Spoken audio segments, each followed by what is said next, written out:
It is one of the most emotionally charged questions in modern history. Was dropping the atomic bomb on Japan truly necessary? The world is told a simple, clean explanation, that the bomb saved millions of American lives by avoiding a land invasion of Japan. But when we look deeper, this explanation starts to feel incomplete, even suspicious. For example, American intelligence reports from mid-1945 suggested that Japan was already trying to negotiate surrender.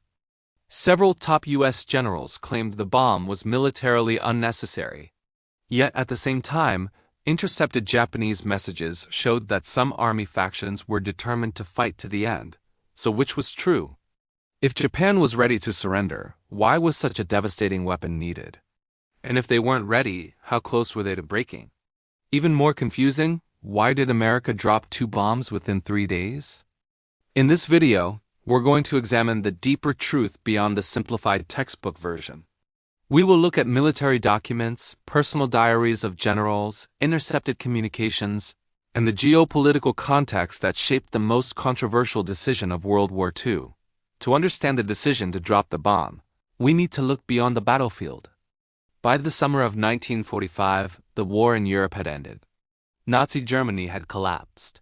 But in the Pacific, the Japanese Empire continued fighting despite overwhelming odds. The Battle of Okinawa had ended just weeks before, costing more than 200,000 lives. Suicide attacks, kamikaze missions, and fanatical last-stand defenses convinced American planners that an invasion of mainland Japan might be catastrophic. Some projections estimated up to 1 million American casualties. Others suggested far fewer. But everyone agreed that it would be bloody. Yet the situation inside Japan was far more complex than the standard narrative suggests. Japan was militarily defeated, its navy and air force shattered, its cities devastated by firebombing. But its government was divided. The peace faction, led by Foreign Minister Togo and supported quietly by Emperor Hirohito, believed the war was lost. They wanted to end it, but with conditions, mainly preserving the emperor. The war faction, dominated by the Army High Command, insisted on continuing the fight to secure better terms. The U.S., through intercepted messages known as magic decrypts, knew Japan was exploring peace through back channels, mainly through the Soviet Union. But these messages also showed the Japanese government's internal paralysis. They wanted peace but refused unconditional surrender. The United States demanded unconditional surrender, in part because they feared any compromise would allow the old militarist system to survive and rebuild later. This became the deadlock. While this diplomatic struggle unfolded, the U.S. military continued its strategic bombing campaign. The firebombing of Tokyo in March 1945 had killed more than 80,000 people in a single night, more than Hiroshima. 67 cities were burned. Despite this destruction, Japan still continued fighting. This fact became a major argument for those who believed only an overwhelming shock could force surrender. But there is another side to this argument, often hidden from standard narratives. Several top American commanders believed Japan was already on the brink of collapse and that the bomb was unnecessary. General Eisenhower wrote that when he learned of the plan to use the bomb, he told Secretary of War Henry Stimson, Japan was already defeated and ready to surrender. Another famous general, Admiral William Leahy, later wrote, "The use of this barbarous weapon was of no material assistance in our war against Japan." These statements are frequently cited today, but they must be understood in context. Many of these views were expressed after the war, influenced by hindsight and Cold War politics. During the war, the situation looked different. Japan appeared unpredictable, and American planners feared the worst. Military planners believed that Germany's surrender in Europe would pressure Japan to seek peace, but this did not happen. Leaders in Tokyo hoped that inflicting heavy casualties on U.S. invasion forces might allow them to negotiate better terms. Some Japanese officers even planned a massive suicide defense known as Operation Ketsugo, which envisioned mobilizing civilians with bamboo spears, gliders loaded with explosives, and mass kamikaze strikes. The U.S. intercepted these plans. They terrified American leaders. Even if exaggerated, they suggested that invasion would be brutal. Another often overlooked factor was the Soviet Union.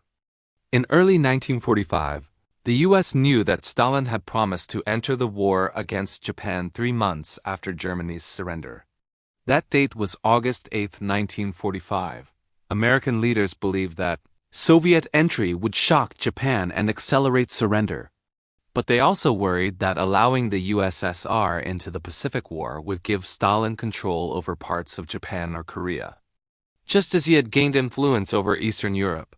President Truman and some advisors believed that ending the war quickly before the Soviets could advance far would shape the post-war world. This geopolitical tension created an unspoken motive, using the bomb not only to end the war, but also to send a message to the Soviets about American power. All of these forces were in motion as the U.S. prepared to use the atomic bomb. Hiroshima was chosen because it was a major military center and had been largely untouched by previous bombing, allowing the effects of the weapon to be clearly measured. On August 6, 1945, the plane Enola Gay dropped Little Boy, instantly killing tens of thousands and devastating the city.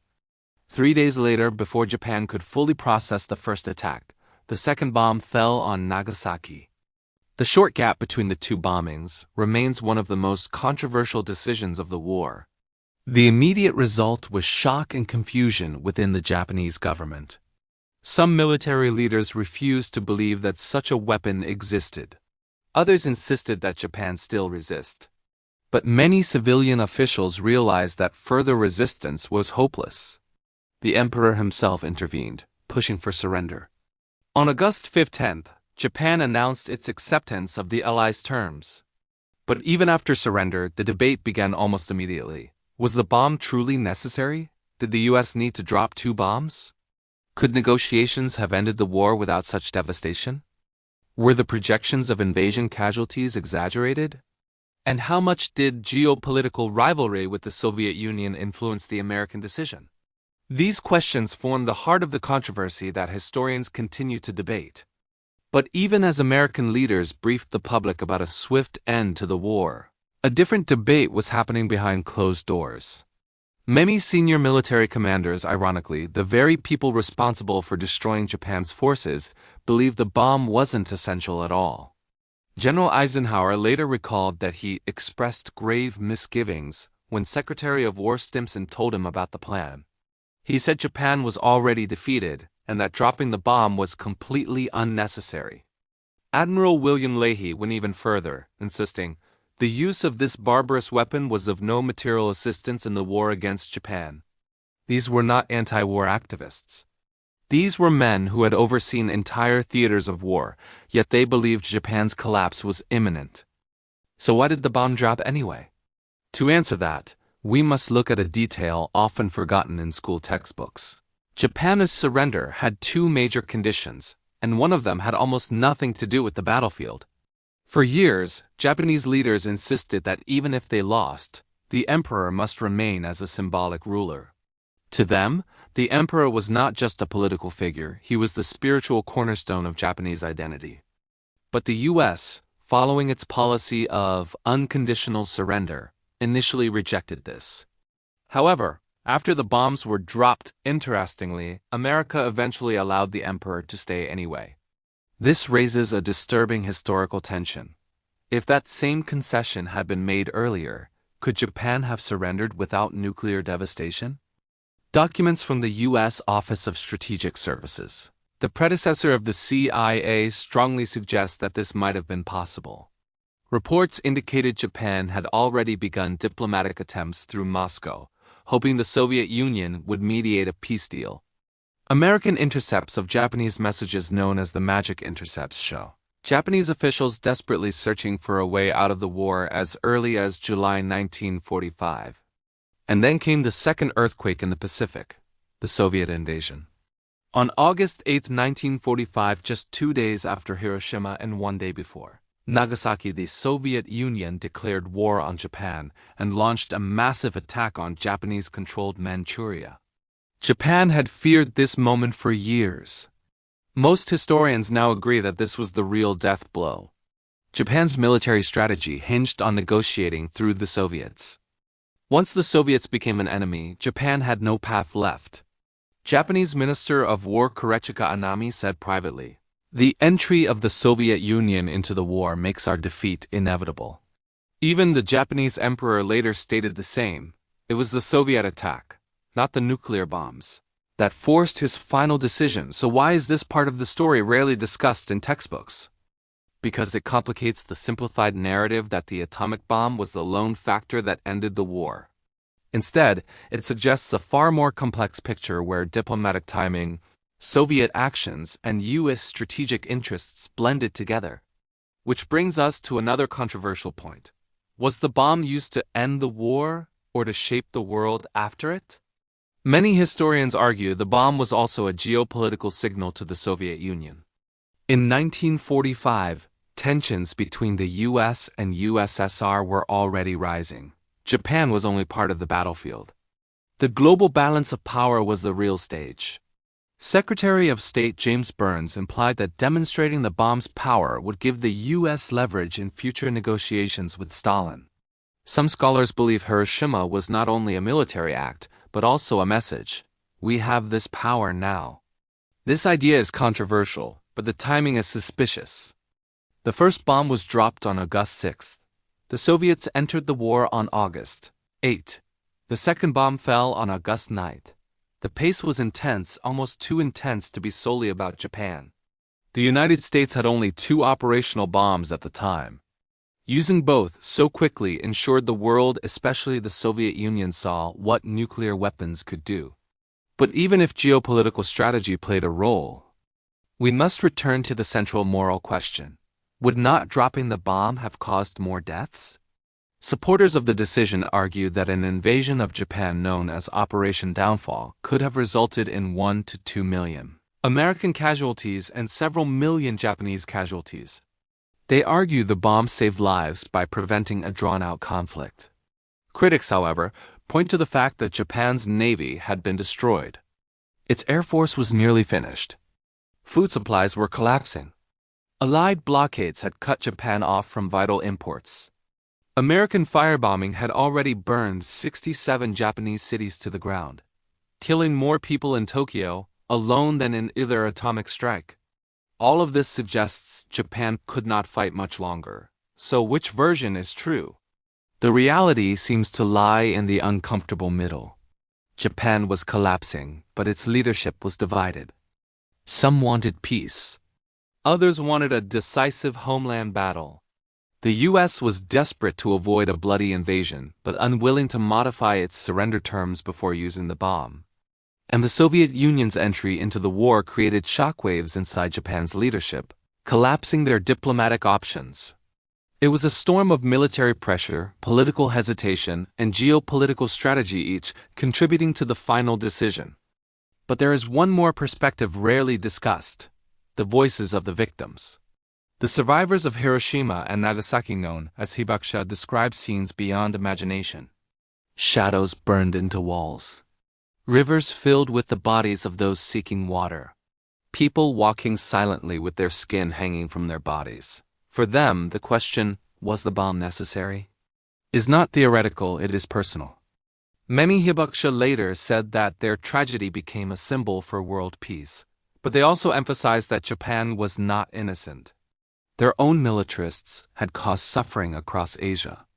These survivors are often the first to insist that history must be remembered honestly, not selectively.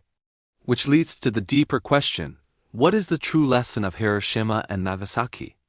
On one side, supporters of the decision argue that the bomb ended the war and prevented even greater suffering.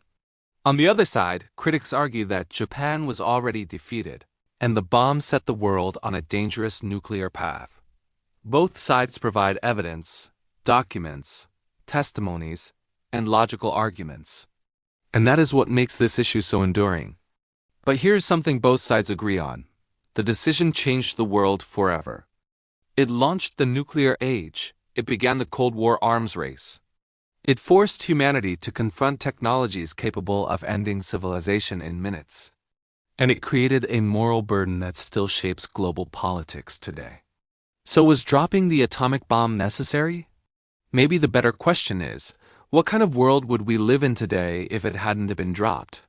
Would the Cold War have been less dangerous or more? Would Japan have surrendered peacefully or plunged into civil war? Would nuclear weapons still have been invented and used later in another conflict? These questions have no definitive answer because history is made not only by events, but by decisions, fears, ambitions, and misunderstandings between nations. And perhaps that is the real lesson. History is never just one story. It is always a mosaic of perspectives, military, political, personal, and moral. The more we study it, the more we realize that behind every known fact lies a hidden world of complexity. And that is why the question, was the atomic bomb necessary? Continues to challenge us today, not because we lack answers, but because the truth is larger than any one perspective.